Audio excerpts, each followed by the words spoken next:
guys, Assalamualaikum. Welcome back to my channel. So hari ni kan Munira nak terima kasih kat korang semua atas support yang korang bagi dekat Munira.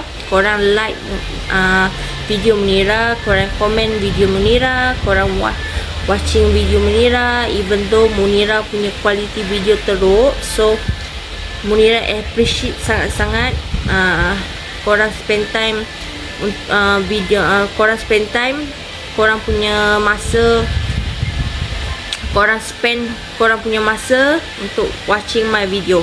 Okay, Munira appreciate sangat-sangat. Munira berterima kasih sangat-sangat. Okay, so hari ni adalah hari Sabtu terakhir sebelum kita menyambut bulan Ramadan. Bulan Ramadan, semoga bulan Ramadan tahun ni diredai oleh Allah dan diberkati oleh Allah. Okay, so korang, apa preparation korang untuk menyambut bulan Ramadan? Korang boleh bagi tahu dekat komen down below. Okay, untuk projek Munira pula, Munira tengah buat bag, tengah buat tote bag.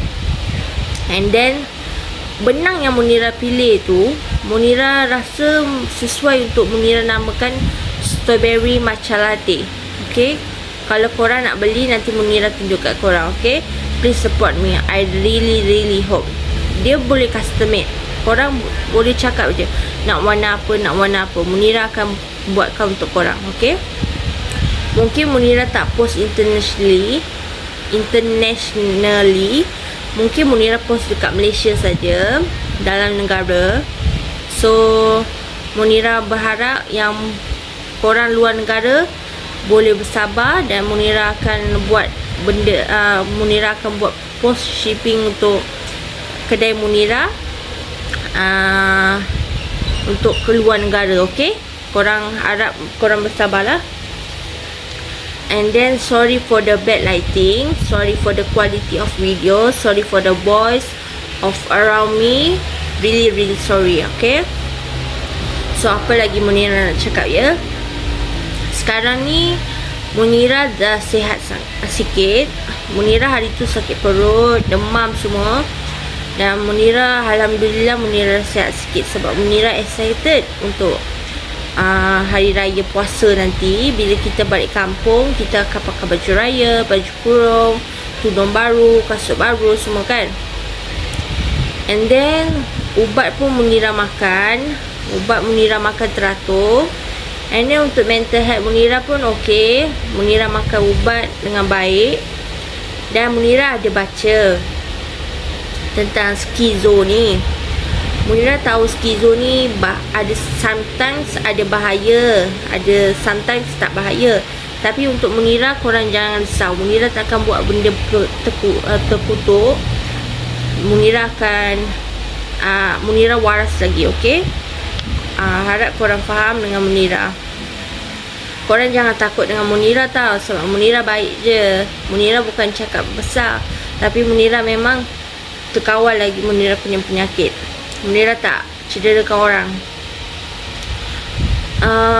Tentang kalau korang nak tahu apa pendapat Munira tentang skizo ni kan.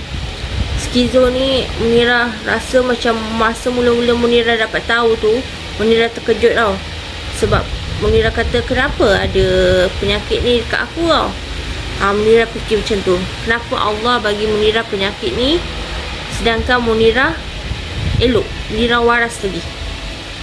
Tapi Munira bersyukur sebab Munira kata sebab benda ni terkawal lagi tau. Sebab Munira tak fikir untuk buat yang teruk. Ada yang pesakit skizo ni, ada yang boleh membunuh orang semula. Memang Munira takut. Masa Munira dapat tahu Munira ada penyakit ni, Munira takut Munira jadi tak terkawal. Tapi alhamdulillah dengan berkat support mak ayah Munira, adik-beradik Munira, seluruh keluarga Munira, Munira rasa macam aku ni bertuah sebab ada support yang kuat untuk aku bangun, untuk aku bangkit. Okay, Munira tak nak yapping a lot lah, sebab hari ni sepatutnya Munira post video kan. So that's why Munira nak buat cepat-cepat video ni. Munira terlambat untuk post, untuk rakam video ni last week because I currently sick. I was so sick, and then I was laying in bed a lot. Okay, so probably this video is gonna be a long one because I'm yapping a lot. So I hope you guys enjoy, and I hope you guys like and subscribe to the video. Bye. Assalamualaikum.